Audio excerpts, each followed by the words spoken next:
Hey everybody, it's Jochen Heiden here, and I'm back with the Lodrik versus Heiden campaign, Scenario 1 with no mods. This is the 17th of March, 1942, Turn 101 Combat Replay and Intel Analysis. Let's hope it goes well. Okay, here we go.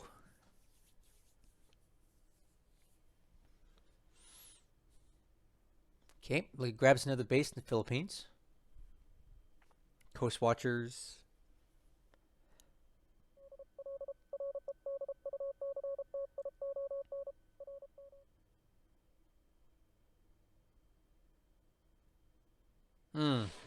No. Oh.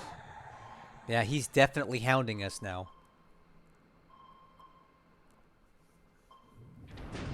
Yeah, he's trying to get the whatchamacallit. Oh, we got a hit. Oh, we got another hit. Good, man. As I recall, this sub already took some hits from when it attacked the Hermes a couple days ago.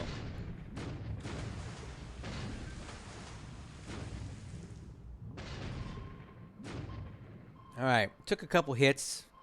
Hopefully adds to some damage that it already has.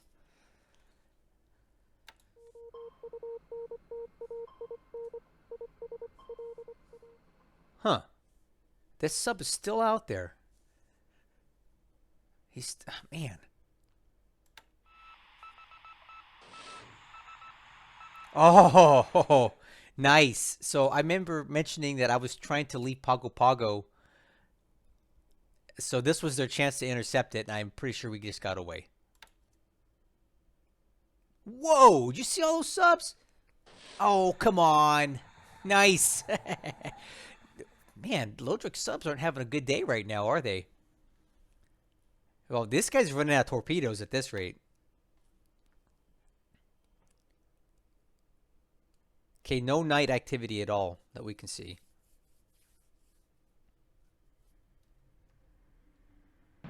Mm-hmm. Okay, well, I expected this. He's going to start capturing all the little bases around Java. Yeah, look at that. Why not? I mean, no reason not to, right?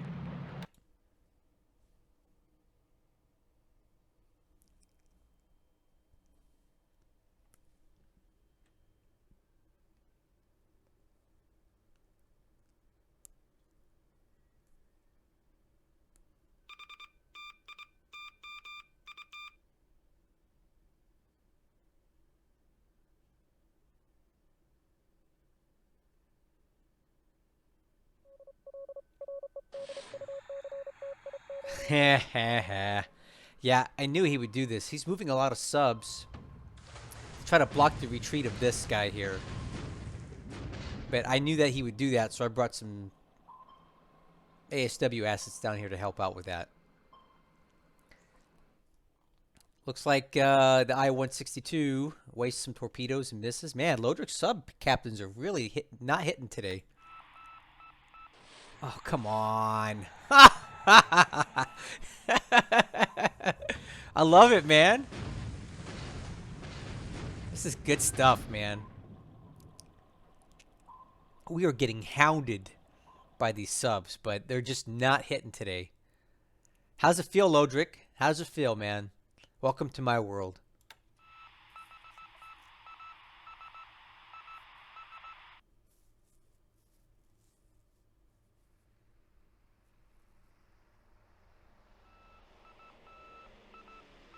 Mm-hmm.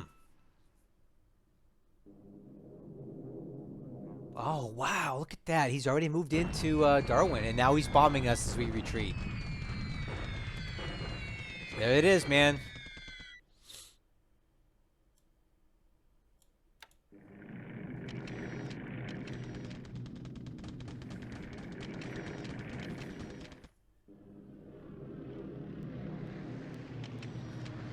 Wow. That is a very quiet AM phase. Like, where were the bombers at?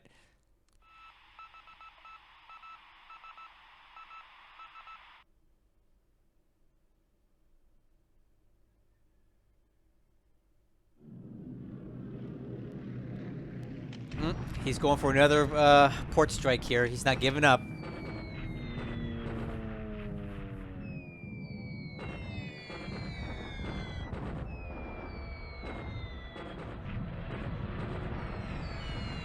Ah, dang it. Ah, that's not what I wanted. Yeah. So there it is. This ship's probably going to sink. Here's the bombing. So he's finally trying to slow us down getting out of Changsha. Minor losses there. Kind of late for this, man. Oh, there's all the torpedoes he's got left. So he's really going after Changsha now.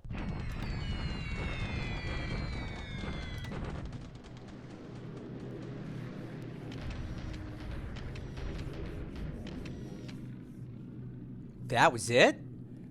Man, what an anemic air phase today. Dang it. There it goes.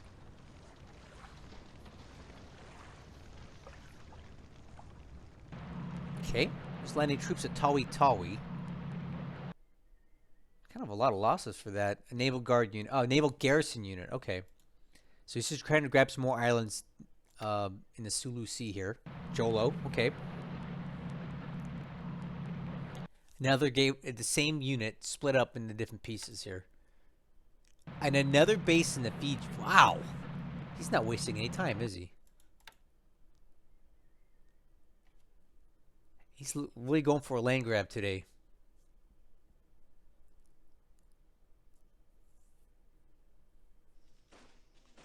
Okay, I totally expected this. This is completely what I thought he would do. So he will definitely win here. I'm hoping he doesn't destroy the unit outright and it can retreat one hex over.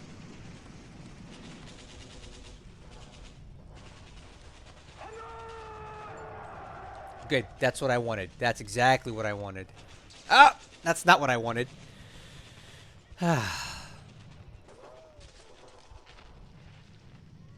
Okay, well, it's good and bad. He took it, but he sent a unit in pursuit because he's got so many, which basically speeds him along one full day. And he's just going to keep harassing the unit all the way up the road here. That's a lot of tanks.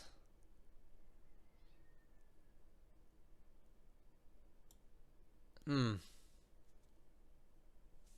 got a lot of trouble coming for Chikiang. Okay, a bombardment attack at Changsha. That's fine. He's just testing the waters to see what we got left in the area. And now we see what he's got. 1, 2, 3, 4, 5, 6 divisions, 7 divisions left. Okay. Really minor casualties, but now he knows what we've got here.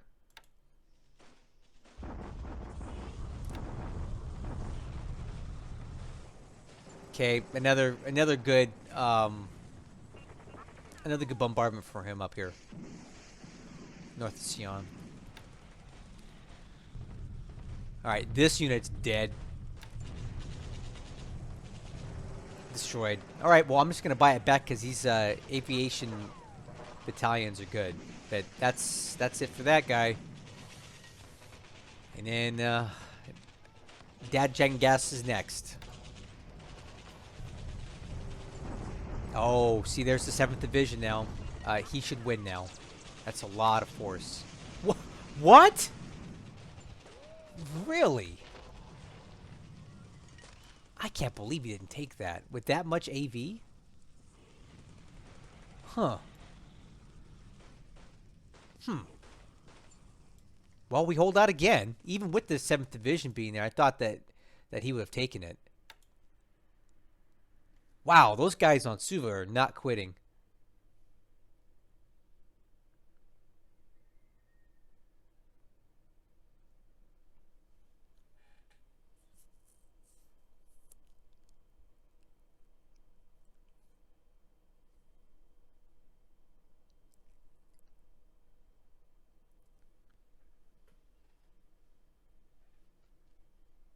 Well, another good turn for Lodrik. Just grabbing up some land, but it's nothing that was unexpected, really.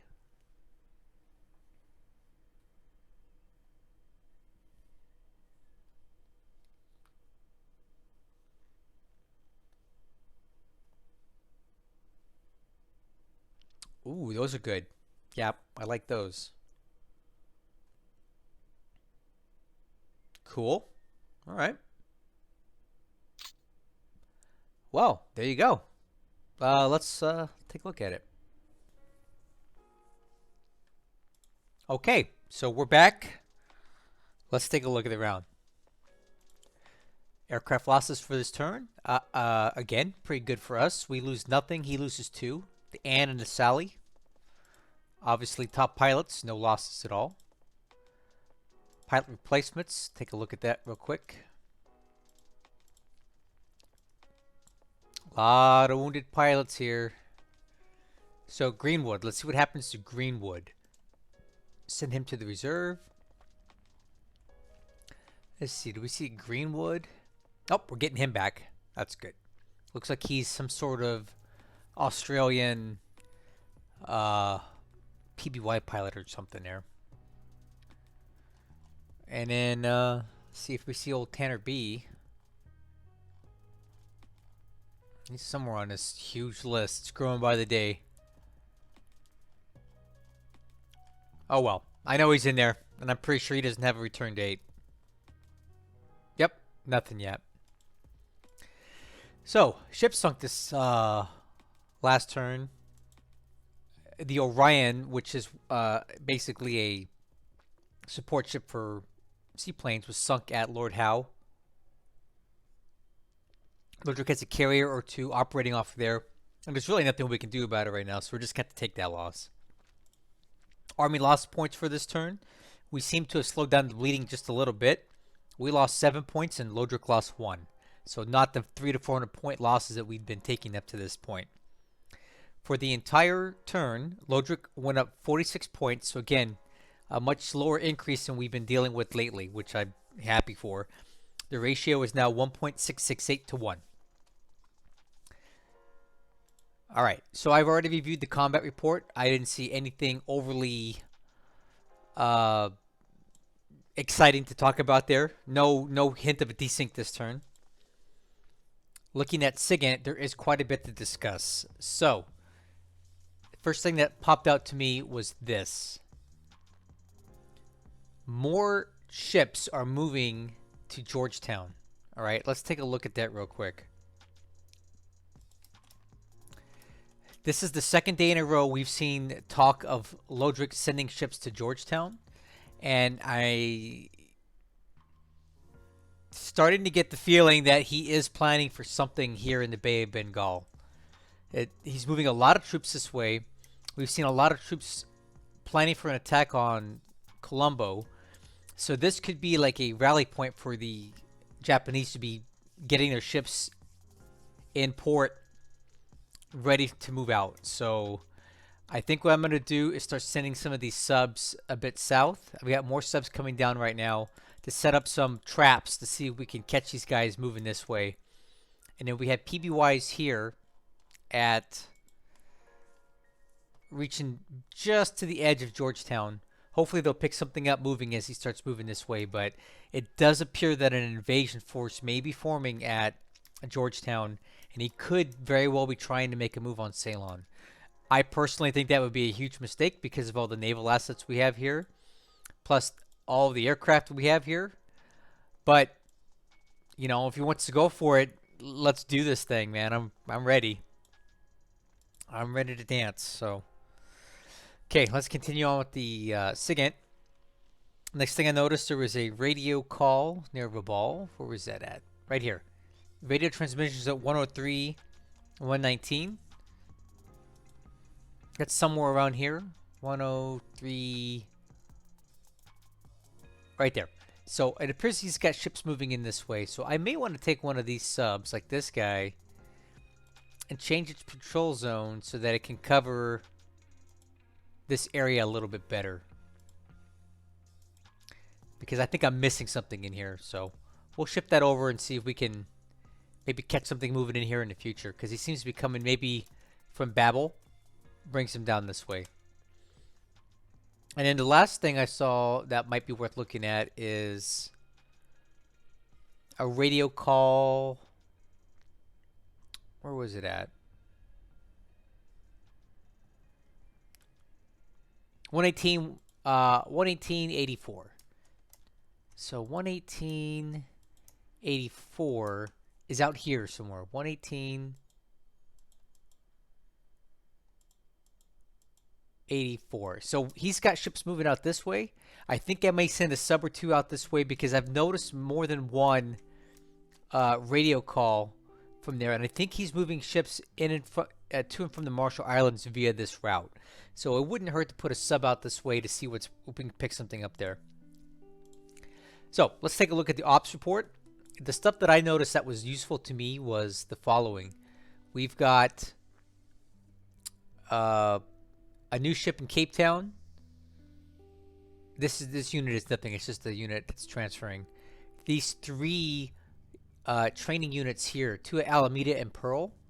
These are excellent, and I'll show you those in a second. We also got two new squadrons both in Sydney and Aden, and a Marine regiment in Eastern USA. And this is huge. I have big plans for these guys. I'm not going to talk about it right now because it's kind of top secret, but I have a job for these Marines to do. So they're already moving off to where they need to go for that. Let's look at those VS units because they're really useful. Where are we at? Pearl? Okay, Pearl. So these VS units, right? Basically, they're Kingfisher units, but you can train your pilots in basically anything. Short of torpedo attacks, right? Naval attack. See, you can't train anything but bombs for these, but you can train basically everything else.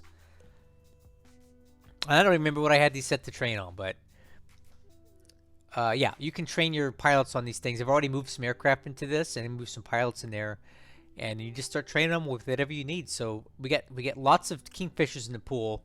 So the more of these, the better. You can train any kind of pilot type like that. All right, let's talk about the actual combat this turn. We'll start in China. No real activity up north, just the usual bombardments every turn. He's trying to break through up here. No idea if he's going to or not. I doubt it. Now, down near Changsha, it's another story. Lodrik broke through at Xiaoyang with his tanks, and he sent one to immediately pursue this group. So now we get no breather. One is going to be ready to fight next turn, and he's going to kick this unit or destroy it up, and it's going to go up the road, hopefully to here, and then it can block it.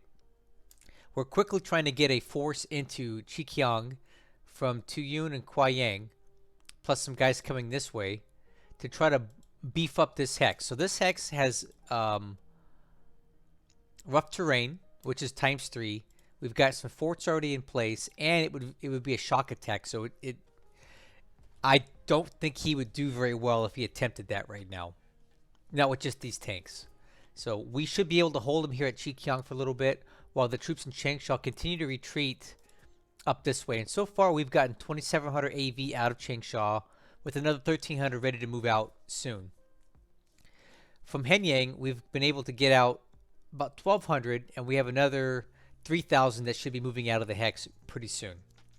And then these guys will continue down the road, and we'll set up new defense positions here and over here.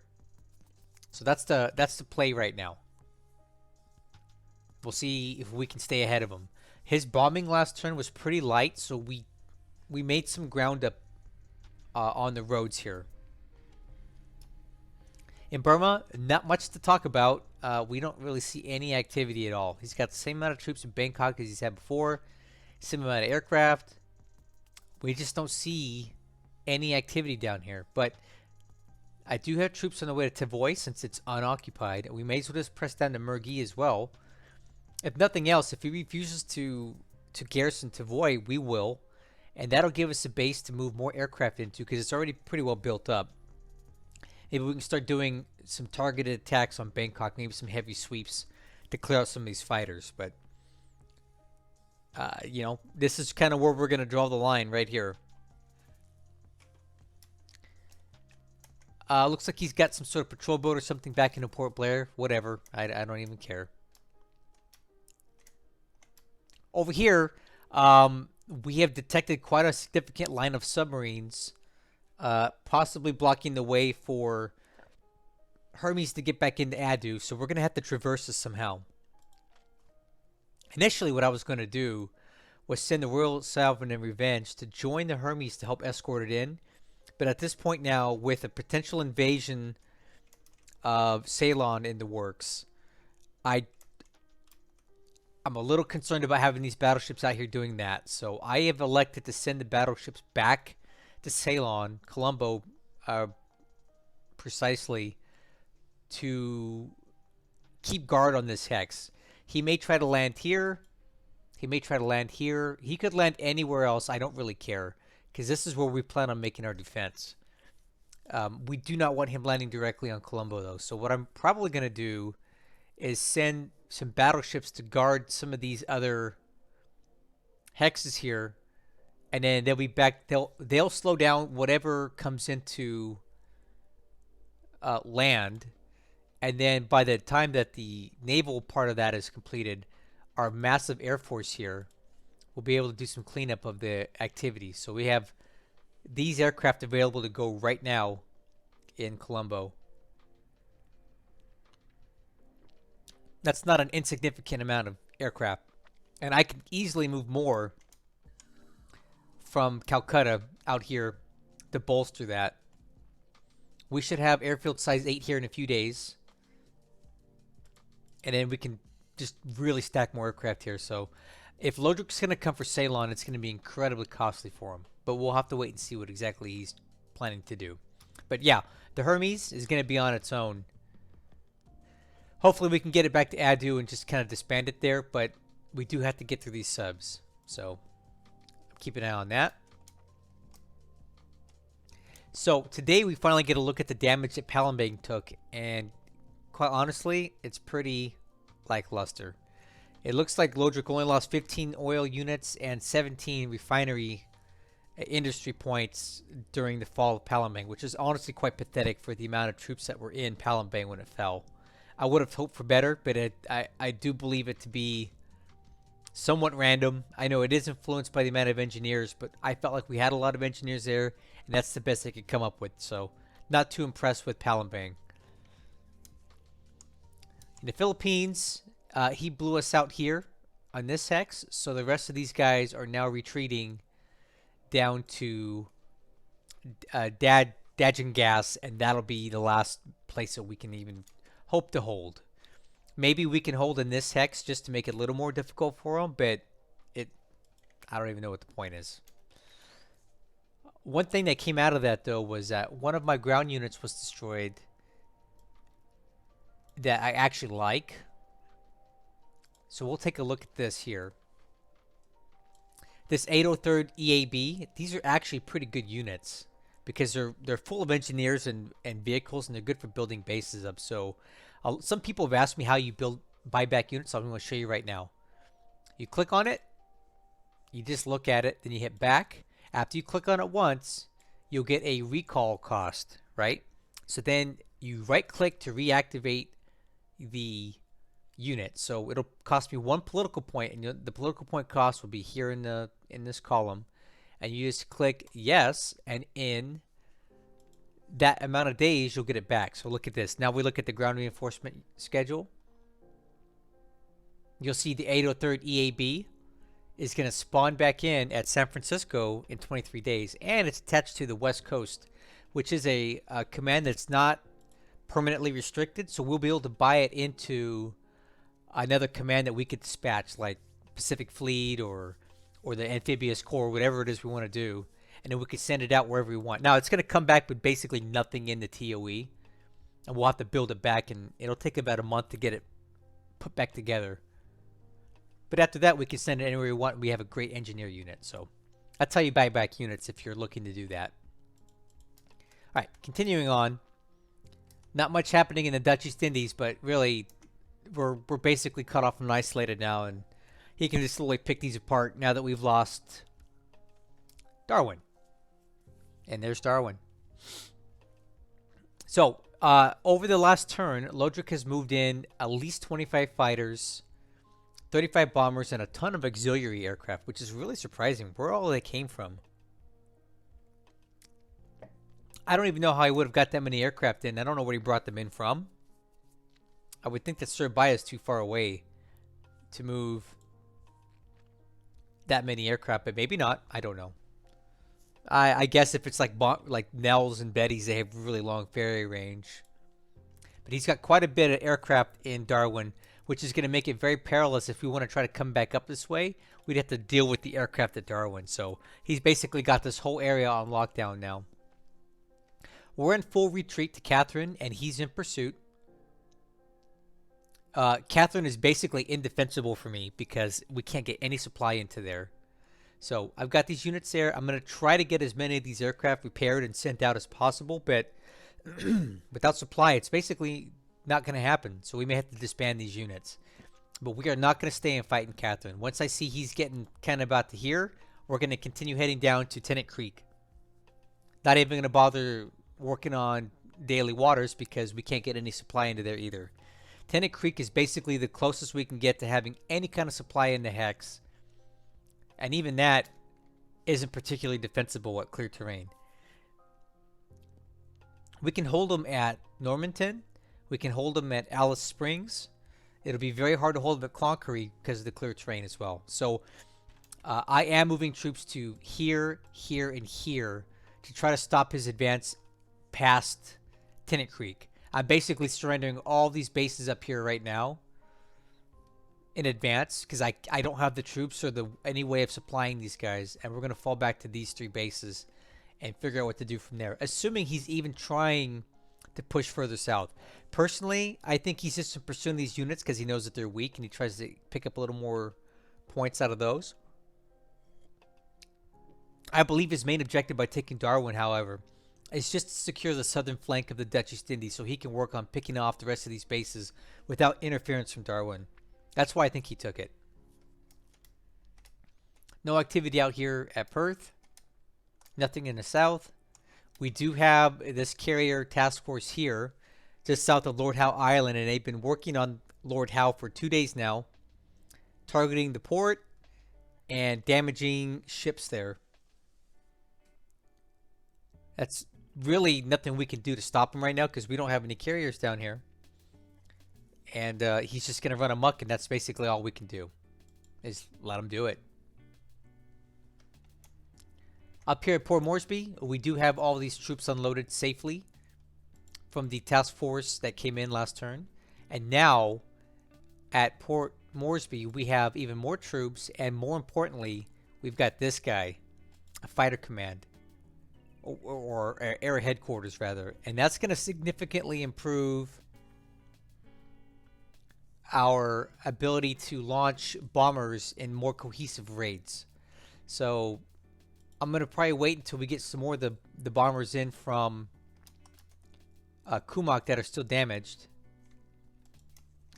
But once we have enough bombers ready to go, we're going to start hitting Rabal again and see if we can inflict some damage here. And there should be better strikes, more coordinated with more bombers in each flight now that we have the air HQ there. So I'm glad I got that in there. Taking a look out here, we can see that Lodrik is making a land grab in all of Fiji. He's landed 3 different task forces on all these small islands. They're not individually worth a whole lot, but he's just grabbing them to have them so we can't own them. And again, he tried at Suva, this time with the entire 7th Division in addition to everything else, and he still could not break through, which is really surprising to me. We still have some supply. We got Fort back up. We'll take a look at the troops here. They're relatively intact. The morale is good. The fatigue is low. The disruption is basically non-existent. So I do believe we may have another day of survival here in Suva. These New Zealand Brigade troops are amazing. I didn't think they'd be able to hold out against an entire division, but they did. Unfortunately, their time is coming soon. Lodrik now has additional 7 units in Nadi, and as we can see from this little indicator here, They are moving towards Suva. So if he doesn't take it with these troops, he will take it when the rest of them show up. And then that will complete the conquest of Fiji. And where he goes from here, probably the Tonga Islands, maybe Samoa, Pago Pago. I don't really have anything I can do to stop him at the moment, so he's just gonna do it. And then that leaves us with New Caledonia, our only remaining bastion out here, which is surrounded on 3 sides by Japanese influence, but that won't be forever. We will break this siege. Don't really see anything out here, but again, our naval search only goes so far. So if he's operating anything out past here, we would not know it.